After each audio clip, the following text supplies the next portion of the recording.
Hello mindies, welcome back to channel. இன்றைக்கி என்ன video பார்க்க போகிறோம் அப்படின்னு சொன்னால், இன்றைக்கி சண்டே ஈவினிங் ஆக்சுவலி இப்போ இந்த வீக்குக்கு தேவையான காய்கறிகள் வாங்கலாம் அப்படின்னு சொல்லிட்டு போகிறோம். சரி, எங்கே போகலாம் அப்படின்னா, சரி ஃபஸ்ட்டு நம்ம இது ட்ரை பண்ணலாம், கோயம்பேடு மார்க்கெட் ட்ரை பண்ணி பார்க்கலான்னு சொல்லிட்டு போகிறோம். அங்கே எங்களுக்கு ஃப்ரெஷ்ஷுன்னு ஃபீல் ஆச்சுன்னா அங்கே வாங்குவோம், இல்லை அப்படின்னா நம்ம ரெகுலராக வாங்குகிற இடத்துல வாங்கி வந்துடலான் இருக்கோம். சரி, ஃபஸ்ட்டு கோயம்பேடு போய் பார்ப்போம். நாங்கள் கோயம்பேடு மார்க்கெட்டுக்கு வந்துட்டோம். நேராக மார்க்கெட்டுக்குள்ளே போகலான்னு பார்த்தா, அங்கே எங்களை முதல்ல வரவேற்றது அந்த என்ட்ரி டிக்கெட் போட்ட வந்த பர்சன்ஸ் தான். ரூ. 20 சார்ஜ் பண்ணாங்க கார் பார்க்கிங்க்கு. அதுக்கப்புறம் பார்க்கிங் தேடுற மிஷன் ஆரம்பிச்சிருச்சு. கொஞ்சம் சுற்றி சுற்றி பார்த்தோம். அப்புறம் அங்கே ஒரு போர்டு ஒன்று போட்டிருந்தது, ஐஜி அக்ரி வெஞ்சர்ஸ் அப்படின்னு சொல்லிட்டு. அதுக்கு எதிர்க்க ஒரு காலி கிரவுண்ட் இருந்துச்சு. அங்கே நிறைய கார் ஆல்ரெடி நின்றுட்டு இருந்தது. ஸோ இதுதான் கார் பார்க்கிங். நாங்களே எங்களை டிசைட் பண்ணிக்கிட்டு அங்கே நிறுத்திட்டு உள்ளே போக ஆரம்பித்தோம். உள்ளே போனதுமே பழங்கள் தாங்க.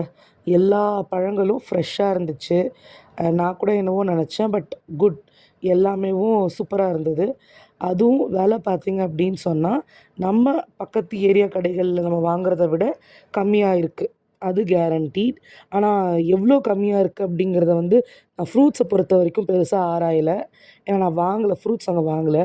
நாங்கள் வாங்க போனது வெஜிடபிள்ஸ் தான். ஸோ வெஜிடபிள்ஸ் இதில் தான் கொஞ்சம் கொஞ்சம் ரேட்டு பார்த்து வாங்கினேன். அது வேணால் நாங்கள் சொல்கிறேன். உங்கள் லோக்கல் ஷாப்பை கம்பேர் பண்ணி பார்த்துட்டு அது உங்களுக்கு பெட்டராக இருந்துச்சுன்னா நீங்கள் அங்கே வாங்கிக்கோங்க. அது மட்டும் இல்லை, எங்களுக்கு கோயம்பேடு பக்கம், அதனால் வாங்கிட்டு போனோம். இதுவே ரொம்ப தூரத்தில் இருந்து இங்கே வாங்கிட்டு போனோம்னா கஷ்டம் இல்லையா? ஸோ கம்பேர் பண்ணிக்கோங்க ரேட்ஸை. அப்புறம் பழங்கள் மட்டும் இல்லைங்க, பழங்கள் வெஜிடபிள்ஸ் மட்டும் கிடையாது. பூ மார்க்கெட் இருக்குது நமக்கு அங்கேவே. மாலை கீழே வாங்கணுன்னா நீங்கள் அங்கேயே வாங்கிக்கலாம். அது மட்டும் இல்லை, கல்யாண வீட்டு ஆளுங்களாக இருந்தீங்க அப்படின்னு சொன்னால் இந்த வீடியோ உங்களுக்கு கண்டிப்பாக யூஸ்ஃபுல்லாக இருக்கும். பிகாஸ் அந்த சீர்வரிசை தட்டு, அதுக்கப்புறம் அந்த வெத்தலை பாக்கு, அதுக்கப்புறம் இந்த ரிட்டன் கிஃப்ட்ஸு எல்லாமே இங்கே கிடைக்கிது மக்களே. வெளியில் 10 இடம் ஏறி ஒவ்வொரு இடத்துல வாங்குறதுக்கு எல்லா பொருளையும் ஒரே இடத்துல வாங்கிட்டு போயிடலாம். கோயம்பேடு மார்க்கெட் வந்தீங்க அப்படின்னு சொன்னால். நான் கோயம்பேடு மார்க்கெட்டுக்கு சிபாரிசு பண்ணல, நான் பார்க்குறத சரி உங்களுக்கு பயனுள்ளதாக இருக்குமேன்றதுக்காக உங்கள்கிட்ட ஷேர் பண்ணுறேன். அப்புறம் வெளியில் தேடி சப்போஸ் கிடைக்கலன்னு ஏதாவது உங்கள் வீட்டில் இருந்தாலும் இங்கே பாருங்கள், கட்டப்பை, ரிட்டன் கிஃப்ட்ஸ், அந்த கிண்ணங்கள்லாம் பார்த்திங்கன்னா கம்மி ரேட்லேயே கிடைக்கிது பல்கில் வாங்கும்போது. ஸோ யூஸ்ஃபுல்லாக இருக்கும் உங்களுக்கு. அடுத்து அதனால் கல்யாண ஷாப்பிங், விசேஷ ஷாப்பிங் ஏதாவது இருந்தது அப்படின்னு சொன்னால், கல்யாணம் மட்டும் இல்லை, விசேஷ ஷாப்பிங் ஏதாவது இருந்ததுனாலும் ஒரு தடவை கோயம்பேடு மார்க்கெட்டுக்கு வாங்க. பர்ஸும் சந்தோஷப்படும், நீங்களும் சந்தோஷப்படுவீங்க. அடுத்தது நாங்கள் வெஜிடபிள் செக்ஷனுக்கு தான் போகிறோம். நான் ஒரு விஷயம் சொல்லணுன்னா, ரைட்டும் போகாதீங்க, லெஃப்ட்டும் போகாதீங்க. ஃப்ரூட் ஷாப்லேருந்து எப்படி ஆரம்பிச்சிங்களோ அதே மாதிரி உள்ளே போயிட்டே இருங்க. நீங்களாகவே ஒரு இடத்த ரீச் பண்ணும்போது காய்கறிகள் செக்ஷன் தெரியும். அது ஃபுல்லும் காய்கறி செக்ஷன் தான். முதல்ல நாங்கள் எதுவுமே வாங்கலை, கடைசி வரைக்கும் ஒரு ரவுண்டு போயிட்டு அப்புறம் தான் வாங்க ஆரம்பித்தோம். உருளைக்கிழங்கு பார்த்திங்க அப்படின்னு சொன்னால் 1 கிலோ ரூ. 30, முட்டைகோஸ் ரூ. 30, பீட்ரூட் ரூ. 40 1 கிலோ, இஞ்சி 1/4 கிலோ ரூ. 40, அரை கிலோ ரூ. 80ன்னு சொன்னாங்க. பச்சை மிளகா ரூ. 20. அப்புறம் நெல்லிக்காய் இந்த பெரிய கட்டே பார்த்திங்க அப்படின்னு சொன்னால் ரூ. 50, புதினா ரூ. 10 சொன்னால், கொத்தமல்லி ரூ. 20, கருவேப்பிலை ரூ. 10 கொடுத்தாங்க.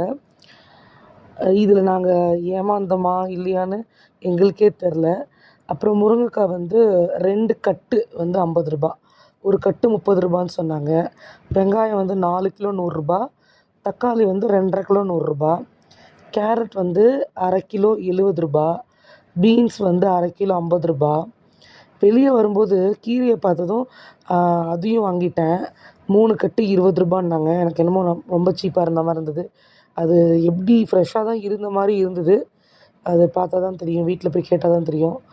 அதுக்கப்புறம் மல்லிகைப்பூ வேறு பார்த்துட்டேன், மனசு கேட்கவே இல்லை. அதை வாங்கியே ஆகணும்னு வாங்கினேன். 3 முழம் ரூ. 50ன்னாங்க. எனக்கு என்னமோ சீப்புன்னு தோணுது. தப்பா ரைட்டான்னு கொஞ்சம் சொல்லுங்கள். உண்மையை சொல்கிறேன், நாங்கள் வந்து வீட்டிலேருந்து கிளம்பும்போது ₹300க்கு இந்த வீக்குக்கு வாங்கலான்னு பிளான் பண்ணிட்டு தான் வெளில வந்தோம். ஆனால் பில்லை பார்த்தோன்னா ₹700 வாங்கியிருக்கோம். எனக்கு என்ன தோணுச்சு அப்படின்னு சொன்னால், ஒவ்வொரு பொருளோட விலையும் குறைஞ்சு தான் இருந்துச்சு. ஆனால் எப்படி நம்மளுக்கு இவ்வளோ டிஃப்ரென்ஸ் வந்துச்சு அப்படின்னு பார்த்துட்ருந்தேன். மொத்த மார்க்கெட்டு பார்த்ததும் எல்லாத்தையும் வாங்கணும் வாங்கணும்னு எல்லா பொருளையும் வாங்கிட்டுருந்தேன். அதுதான் பிரச்சனை இங்கே. அப்புறம் அதனால ஒரு முக்கியமான டிப்ஸ் என்னென்னா, போகிறதுக்கு முன்னாடி லிஸ்ட்டு போட்டு எடுத்துகிட்டு போங்க. இல்லைன்னா நம்ம பார்க்குறதெல்லாம் வாங்கிட்டே இருந்தோம்னா பர்ஸுக்கு ஆர்ஐபி தான். ரெஸ்ட் இன் பீஸ் போட வேண்டியதான். இன்னொரு டிப் என்னென்னா, ஒவ்வொரு பொருளையும் ஒவ்வொரு கடையில் வாங்காதீங்க. ஆரம்பத்தில் ஸ் ஸ்டா ஃபுல்லாக போய் பார்த்துட்டு வந்துருங்க. எந்த கடை சீப்பாக இருக்குது, எந்த கடையில் ஃப்ரெஷ்ஷாக இருக்குன்னு பார்த்துக்கோங்க. அதுக்கப்புறம் ஒரே கடையில் எல்லாத்தையும் முடிஞ்ச அளவுக்கு வாங்க ட்ரை பண்ணுங்கள். பிகாஸ் டிஸ்கவுண்ட் வந்து அவங்க பண்ணி கொடுப்பாங்க. அது பேசி வாங்கிக்கலாம். அப்புறம் நாங்கள் ஃபோரம் வந்திருந்தோம். ஃபோரம் ஏன் வந்தோம், எதுக்கு வந்தோம் அப்படின்னு எங்களுக்கே தெரியாது. சும்மா வந்தோம். வந்துட்டு ஃபஸ்ட்டு கார் பார்க்கிங் பண்ணிவிட்டு, ஆக்சுவலி பேஸ்மெண்ட் 2ல் தான் எங்களுக்கு கிடச்சிது. கிடச்சிதுன்னு இல்லை, அவங்களே கேட்குறாங்க. பேஸ்மெண்ட் 1 வந்து ப்ரீமியமா, பேஸ்மெண்ட் 2 வந்துட்டு நார்மல் பார்க்கிங்கா. ஏன்னா நார்மல் வந்து ₹40 பர் ஹவருக்கு. ஃபாஸ்டாக்லேயே ரெடியூஸ் பண்ணிக்கிறாங்க. அப்புறம் மேலே போனோம். பேஸ்மெண்ட் 2லேருந்து மேலே அந்த ஸ்லாண்டிங் எஸ்கலேட்டரில் போயிட்டு ரீச் ஆனோம். மேலே போனதுமே ஸ்பார் வந்துட்டு பேக் டு ஸ்கூலுன்னு சொல்லிட்டு ஒரு இது போட்டிருக்கு. செலக்டிவ், அதாவது ஸ்கூல் ஐட்டம்ஸு, டேபிளு அந்த மாதிரி போட்டுட்ருந்தாங்க. ஹேண்ட்பேக்ஸு, ஸ்கூலுன்னு சொல்லிட்டு ஹேண்ட்பேக் போட்டிருக்காங்கன்னு கேள்வி கேட்கக்கூடாது. இப்போது வச்சுருந்தாங்க. அதுலேயும் ஆஃபர், ஸ்பார்லேருந்து ஆஃபர். ஸ்பாரில் இருக்கிற ரேட் மட்டும் இல்லாமல் ஸ்பார்லேருந்து ஆஃபர் கொடுக்குறாங்க. ஸ்பாரோட ப்ரைஸ்லேருந்து கம்மி பண்ணுறாங்க. Tiffin box, lunch bag, school bag, சின்ன குழந்தைங்களுக்கு அந்த ஸ்கூல் பேகு, அதுக்கப்புறம் ஹேண்ட்பேக் நான் சொன்னது மாதிரி. அதுக்கப்புறம் இந்த டேபிள், இந்த வச்சு எழுதுகிற டேபிள் இருக்குல்ல, அது கூட இருந்துச்சு. நல்லா தான் இருந்தது. ₹550 போட்டிருந்தான். அது அங்கே ஆஃபர் ப்ரைஸுன்ற மாதிரி தான் போட்டிருக்கு. ஏன்னா ₹1000 என்னவோ போல். அது 500 சில்லற, ஹாஃப்க்கு ரேட்டில் ப்ரொவைட் பண்ணுறான். பார்த்து வாங்கிக்கோங்க. 2 மெத்தட் இருக்குது அந்த டேபிள்லே. ஸோ அதுக்கேற்ற மாதிரி பார்த்து வாங்கிக்கோங்க. பெட்டராக தான் இருக்குது. குழந்தைங்களுக்குலாம் ஈஸியாக ஹைட்டு பத்தும்.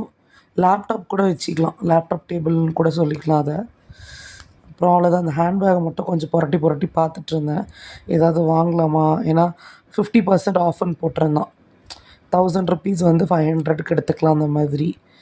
பட்டு எனக்கு வந்து ஓரளவுக்கு அப்புறம் பார்த்தேன், பிடிக்க மாட்டேன்ருச்சு. சரின்னு வந்துட்டேன். அப்புறம் பசங்களுக்கு வந்து பென்னு, பென்சிலு இந்த ரேக் இருந்தது. எத்தனை வயசு ஆனாலும் இந்த பென்னு, பென்சில் ரேக் பார்த்தா அது ஒரு என்னமோ வாங்கணும்னு தோணிகிட்டே இருக்கும்.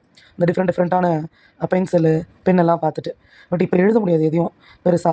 ஆனால் அந்த ஆசை வந்து இன்னமும் இருக்குது. அப்புறம் வாட்டர் பாட்டில்ஸ் வித்துட்ருந்தானுங்க. அந்த ரேக் கொஞ்சம். அப்புறம் இந்த இதில் சார்ட்டு, இந்த அரிச்சுவடி, நம்பர்ஸு, இந்த குழந்தைங்களுக்காக அந்த சார்ட், அதுவும் இருந்தது ஒரு ரேக்கு. அப்புறம் இது பத்தாதுன்னு சொல்லிட்டு கரெக்டாக பசங்க வருவாங்கன்னு பார்த்தா அவனுங்க என்ன பண்ணியிருக்கானுங்க, ஹாட் வீல்ஸ் காரு இந்த மாதிரிலாம் வச்சு இது பண்ணிட்டு இருந்தானுங்க. பசங்க பார்த்து கேட்பாங்கன்ட்டு கரெக்டாக ஸ்கூல் ஐட்டம்ஸ் பக்கத்தில் இதையும் வச்சாச்சு. அப்புறம் அப்புறம் நாங்கள் வந்து மேலே வந்துட்டோம். மேலே வந்து பார்த்து அப்பர் வியூ காமிக்கலான்னு சொல்லிட்டு வந்தோம். பார்த்தா பேக் டு ஸ்கூல் எதிர்க்கவே வந்துட்டு வெலாசிட்டின்ற நேமில் கேமிங் இது க்யூ நிற்கிது பாருங்கள். எல்லா கிட்ஸு கூட நிறைய கிட்ஸுக்கு தான் வந்து அது அதிகமாக இருந்தது கேம்ஸு. ஸோ அது போட்டிருந்தாங்க. அப்புறம் இங்கே தான் upper view, back to school upper view இப்படி தனியாக ஸ்பார்லேருந்து எடுத்து போட்டிருக்காங்க. மெயினாக நான் ஃபோரம் வந்த ரீசன் என்னென்னா அந்த மசாஜுக்காக தான். ஆக்சுவலாக நான் வந்து மந்த்லி ஒன்ஸ் வந்து இந்த மசாஜ் பண்ணிப்பேன். அது ஏதோ அந்த டைமுக்கு ரிலீஃப் இருக்கிற மாதிரி இருக்கும். நல்லா தான் இருந்துச்சு. ஆக்சுவலி ஃபோரம்லேயே வந்துட்டு 3-4 இடத்துல இந்த மாதிரி மசாஜ் இது போட்டிருக்காங்க. அதில் வந்து எனக்கு இது வந்து செகண்ட் ஃப்ளோர் நினைக்கிறேன். செகண்ட் ஃப்ளோரில் இருக்கிறது தான் நல்லாயிருக்கும். ஸோ அதனால் இங்கே வந்தேன். அது 1 ஹவருக்கு 360 ஃபுல் பாடிக்கு. நல்லா தான் இருந்தது. இந்த ஷாப்பிங்லாம் முடிச்சுட்டு ரொம்ப டயர்டாகி பசிக்க ஆரம்பிச்சிருச்சு. சரி ஏன் டாக்கோ பெல் சாப்பிடக்கூடாது அப்படின்னு சொல்லிட்டு டாக்கோ பெல் ஆர்டர் பண்ணியிருந்தோம். ₹89 தான் இது. மீல் மேனியா அதில் வாங்கியிருந்தேன். ஆனால் குவிசரில் வராது. குவிசரிலாம் செப்பரேட்டாக போட்டது. அது மட்டும். அண்ட் அதில் வந்து French fries or cinnamon twist எது வேணால் நம்ம அந்த மீல் மேனுவலில் சூஸ் பண்ணிக்கலாம். நான் சினமன் ட்விஸ்ட் சூஸ் பண்ணியிருந்தேன். பிகாஸ் எப்பயுமே நம்ம சாப்பிட்றது தானே பொட்டேட்டோ ஃப்ரைஸு. சினமன் ட்விஸ்ட் எனக்கு ரொம்ப பிடிக்கும் அப்பத்துலேருந்தே. ஸோ நான் சினமன் ட்விஸ்ட் சூஸ் பண்ணியிருந்தேன். சினமன் ட்விஸ்ட்னா என்னன்னு கேட்குறீங்களா? இதோ இதுதான் சினமன் ட்விஸ்ட். வத்தல் தான். வேற ஒன்றும் இல்ல. ஆனா சாப்பிடும்போது கொஞ்சம் லைட்டா சுகர் டேஸ்ட் வரும். ஸ்வீட்னஸ் இருக்கும் அதுல. சரி, டைம் ஆயிடுச்சு. வீட்டுக்கு கிளம்பலான்னு பார்த்தா, கரெக்ட்டா ஒரு அக்கா, "நீங்க ஏன் லிஃப்ட்ல போறீங்க? நான் ஒரு ரூட்டு சொல்றேன்னு" சொல்லி இந்த ரூட்ல நடக்க விட்டாங்க. நாங்களும் நடக்கிறோம், நடக்கிறோம், நடக்கிறோம். போய்க்கிட்டே இருக்கோம். ஆனா, B2 வந்த பாடில்ல. கிரவுண்ட் ஃப்ளோர் வந்தா, அவங்க செக்யூரிட்டி என்ன சொல்லிட்டாரு, "நீங்க வந்து மால் உள்ள போயிட்டு தான் B2 போ முடியும். ஸ்பார் தாண்டி தான் போ முடியும்னு" சொல்லிட்டாரு. சரி, ஸ்பார தாண்டி போறோமே அப்படின்னு சொல்லி பார்க்கும்போது தான், கரெக்ட்டா அந்த நெயில் பாலிஷ் வந்து கண்ண பறிச்சிருச்சு. அப்படியே இழுத்து உள்ள கூட்டிட்டு போயிருச்சு. பை 3 at 99 போட்டிருந்தது. நான் ஒரு பீஸ் 99னாலே விட மாட்டேன். பை 3 at 99னா அள்ளிற வேண்டியதான்னு சொல்லிட்டு எடுக்க ஆரம்பிச்சேன். பட் அது எப்படி இருக்கும்னு தெரியல. ஸோ, அதனால இந்த டைம் மட்டும் ஒரு 3 பீசஸ் வாங்கிட்டு நல்லா இருந்துச்சுன்னா, நெக்ஸ்ட் டைம் வாங்கலான்னு பிளான் பண்ணேன். நான் இந்த 3 கலர் தான் எடுத்தேன். உடனே என் ஹஸ்பண்டு, "நீ நெயில் பாலிஷ் வாங்குற, நான் டாப் ராமன் வாங்குவேன், டாப் ராமன் வாங்குவேன்னு" தேடி தேடி பார்த்துட்ருந்தாங்க. சரியான டாப் ராமன் பைத்தியம். எங்கே ராமன் பவுல்ஸ் போட்டிருந்தாலும் ஓடி போய் சாப்பிட வேண்டியது. சரி, வீட்லயே நான் செஞ்சு சாப்பிட்றேன்னு சொல்லிட்டு இத புரட்டி புரட்டி பார்த்துட்ருந்தாங்க. நானும் சொன்னேன், "இந்த சின்னத வாங்கி ஃபர்ஸ்ட்டு ட்ரை பண்ணு. நல்லா இருந்துச்சுன்னா நம்ம பெருசு வாங்கலாம்ன்னு" சொன்னேன். ஆனா அது பிடிக்கல சாருக்கு. உடனே அதுக்கு வந்து இந்த கிராம் புரோட்டீன் இருக்கு, இத்தனை கிராம் இது இருக்கு அப்படின்னு பார்த்துட்டு தூக்கி போட்டு வந்துட்டாங்க. அவ்வளோதான். "எதுக்குய்யா பார்த்த? எதுக்குய்யா வேணான்ற? ஒண்ணும் புரியலையே!" அப்படின்ற மாரி இருந்தது. அப்புறம் நாங்க கிளம்பி சரி லைன்ல நிக்கலான்னு பார்த்தா, வெறும் 3 நெயில் பாலிஷ்க்காக இத்தனை கியூ.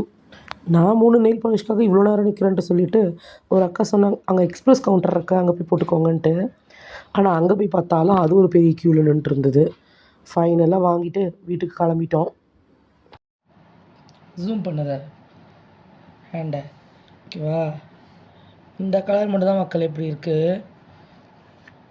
இங்க பாருங்க. நான் வச்சு காட்டுறேன்.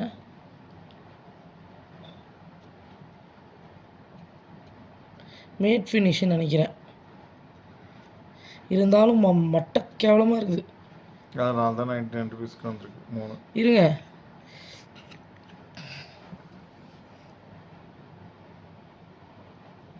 ஓகே. இது காஞ்சா இந்த மாரி ஆயிடுது. ஓகே. என்னோட கை இப்படி இருக்கு. என்னோட நகத்தோட கலர். கீழே இருக்கு, எனக்கு தெரியவே இல்லை ஃபோக்கஸ். இது என்னோட நகை கலர். ஓகேவா? இந்த கலர். ஆனா பாருங்க, இது ஃபர்ஸ்ட் கோட்டிங். இது 2 கோட்டிங். இந்த லட்சணத்துல இருக்குது. இந்த கலர் மட்டும் கொஞ்சம் கேவலமா இருக்கு. ஏன்னு தெரில.